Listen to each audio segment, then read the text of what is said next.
a cikin shirin namu na yanzu za ku ji cewar gwamnatin yankin Kursk a Rasha ta ayyana dokar ta ɓaci sakamakon kutsen da aka yi wanda ƙasar ke zargin sojojin Ukraine da aikatawa. Mukaddashin ministan harkokin wajen Iran ya jaddada cewa ƙasar za ta mai da martani kan kisan jagoran Hamas Ismail Haniyeh a lokacin da ya dace. A Najeriya gwamnatin ƙasar ta sanar da cewa tana ɗaukar matakan tattaunawa da waɗanda suka shirya zanga-zangar da ke gudana a ƙasar amma har ya zuwa yanzu ba su san ko su waye ba. Ita gwamnati tana son ta san su waye ma waɗannan mutanen. Ai tun kafin ma a fara wannan zanga-zangar aka ce ai su zo a yi tattauna.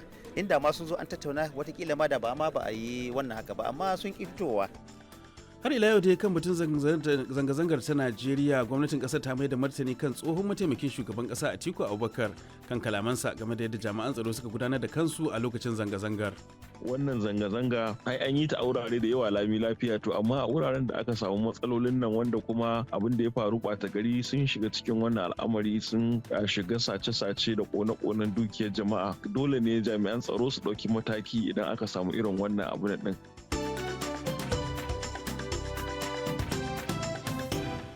Gwamnan yankin Kursk a Rasha ya ayyana dokar ta ɓaci sakamakon kutsen da Rashar ke zargin sojojin Ukraine da yi.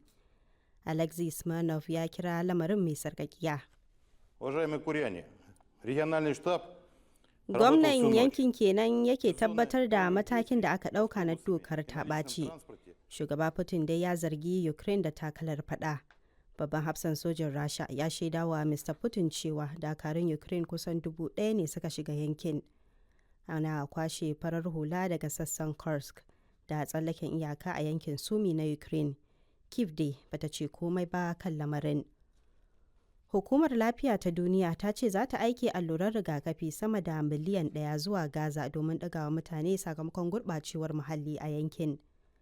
A watan da ya gabata ne aka gano ƙwayar cutar shan inna a magudanar bahaya a Gaza, alamar da ke nuna cewa ƙwayar cutar na yaduwa.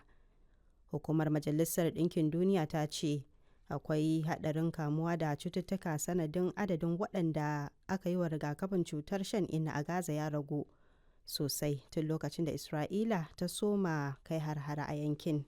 The WHO says it continues to ask at A cewar every wakiliyar level. BBC, WHO ta ce tana ci gaba da neman izini a kowane mataki don yi wa mutane rigakafi da take fatan farawa ranar 17 ga watan Agusta. Mukaddashin ministan harkokin wajen Iran ya jaddada cewa ƙasarsa za ta mayar da martani kan kisan jagoran Hamas Ismail Haniyeh a lokacin da ya dace. Cikin wata sanarwa jami'in ya zargi Amurka da hannu a kisan gillar da aka yi wa Haniyeh. Iran da Hamas sun zargi Isra'ila da aiwatar da kisan sai dai Isra'ilan bata tabbatar da hakan ba. Shugaban Faransa Emmanuel Macron ya shaida wa takwaransa na Iran cewa ya zama dole a kawo ƙarshen ramuwar gayyar da ake. Rahotanni daga Yemen na cewa akalla mutum 45 sun mutu sakamakon mamakon ruwan sama da ya mamaye yankunan kasar. Hukumar Majalisar Ɗinkin Duniya a Yemen ta ce akwai mutum 15 da suka mutu sakamakon ambaliyar ruwa a lardin Taiz da ke kudu maso yammacin kasar. A Hodeida gwamnan yankin ya ce mutum 30 sun mutu sannan wasu 5 kuma sun yi batan dabo. Ruwan sama kamar da bakin kwarya da ambaliyar ruwa da ake yi akai-akai sun ƙara dagula lamuran jin kai sakamakon yakin da aka shafe shekara 10 ana yi a ƙasar. Rundunar sojin Sudan ta ce shugabanta Janar Abdel Fattah al-Burhan zai mayar da matsugunin hedikwatarsa zuwa Omdurman kusa da Khartoum babban birnin ƙasar bayan nasarorin da aka samu a yakin basasa. Wata sanarwa daga babban jami'in soji ta ce nan ba da jimawa ba ne janar ɗin zai jagoranci dakarunsa zuwa hedikwatar.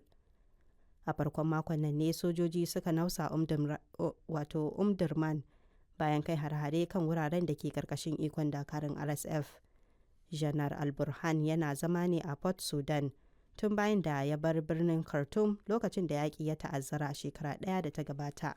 If General Burhan moves his base to the city, Wakilin BBC ya ce idan Janar Burhan ya mayar da matsugunin headquarter zuwa birnin, hakan zai nuna karfin ikon sojoji a yankin. Tu labaran duniyar kenan.